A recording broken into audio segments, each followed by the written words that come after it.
제가 교수님한테 교수님 저 너무 무서워요 이랬더니 교수님도 무섭다고 하셨어요. 그래서 길바닥 항암 치료 끝.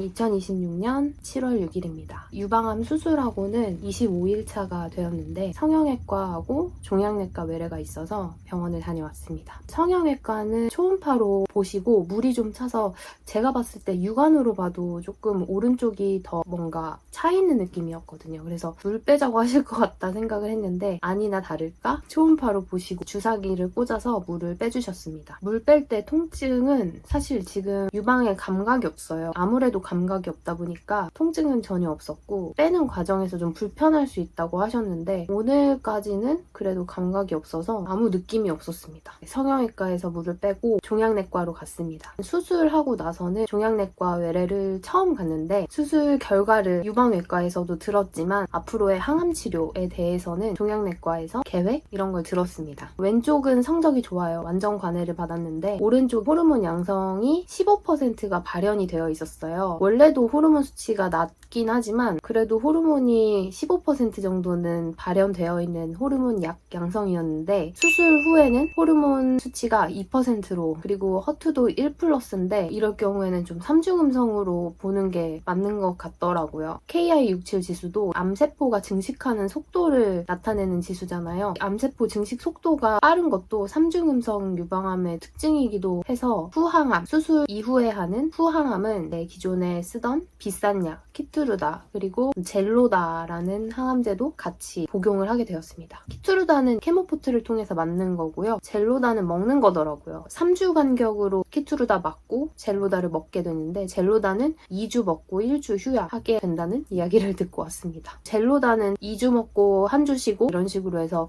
총 한 사이클당 3주가 소요가 되는데 8사이클을 하게 되었습니다.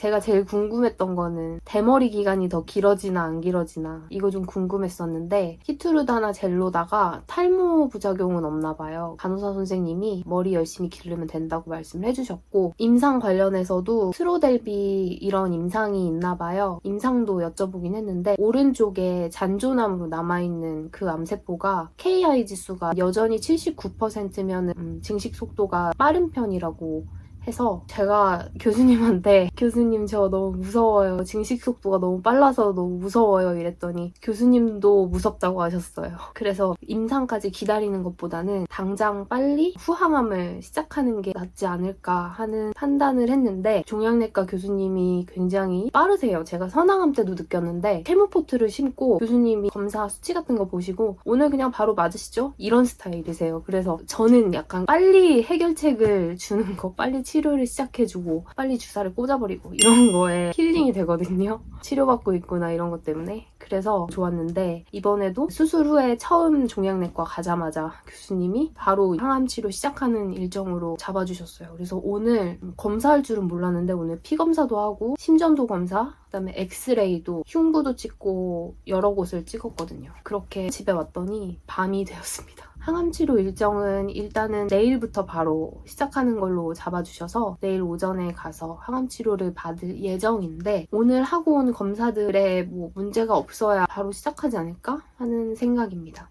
수술하고 나서 조직검사 결과지를 보험 청구 때문에 본의 아니게 미리 보게 되었어요. 이전에 유방외과 외래 전에 결과에 대해서 스포를 당하게 되었는데 진짜 걱정 많이 했거든요. 물론 왼쪽은 완전 관해를 받았지만 오른쪽이 문제였어요. 선항암 전에는 3에서 4cm였고 선항암 후에는 수술해서 떼어냈을 때 2.1cm 이렇게 나왔거든요. KI 지수가 너무 위협적이고 되게 공격적인 공포라고 생각을 했어요. 그 진단 받았을 때는 뭐라도 치료를 하겠지 이런 생각이 좀 컸던 것 같고, 지금은 어쨌든 선항암 치료 성적표를 받은 거잖아요. 그리고 그 힘들다는 A씨항암 정말 힘들게 겪었거든요. 그 A씨항암을 다 겪고도 물론 왼쪽 완전 관할된 건 진짜 감사한 일이지만 오른쪽이 성적이 안 좋다고 생각을 해서 위협적인 잔존암, 그러니까 방사는 패스하기로 했습니다. 일단은 교수님이 방사할 케이스는 아니라고 보셔서 패스로 듣고 왔습니다. 감시림프절 하나씩 뗐는데 거기에는 전이가 없다고 하셔가지고 예방적 방사?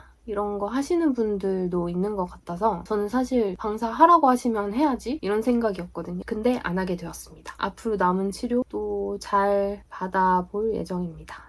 그리고 이제 아무래도 암세포의 증식 속도가 너무 빠르고 지독하다 보니까 교수님이 앞으로 항암 치료를 하면서 검사도 자주 하신다고 하셨습니다. CT, MRI 이런 거 말씀하시는 것 같아요. 검사들을 자주 한다고 하셨습니다.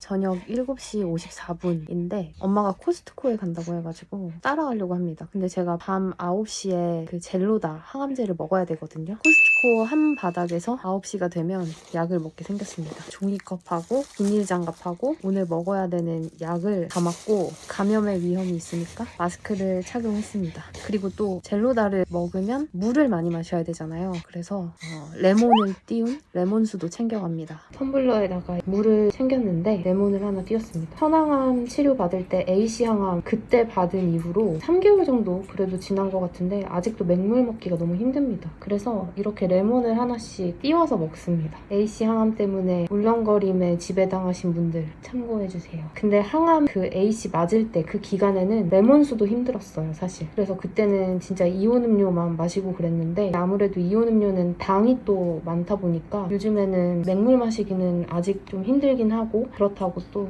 당이 너무 많은 음료만 마시자니 별로 안 좋을 것 같아가지고 이렇게 레몬을 띄워서 마십니다. 맹물보다는 훨씬 좋습니다.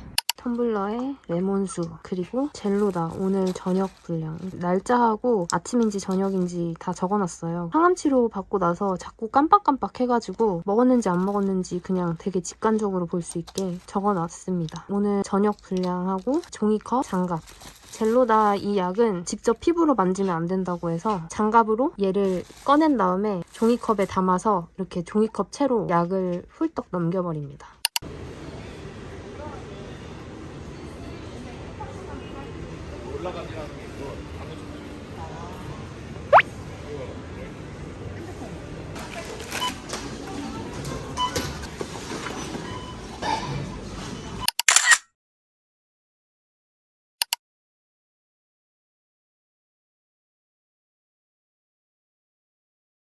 이케아에 왔는데 이만큼 샀고 아침 저녁으로 9시마다 젤로다를 먹고 있거든요. 젤로다 먹을 시간이어서 가져온 젤로다를 먹겠습니다. 젤로다 먹기 전에 속을 좀 달래려고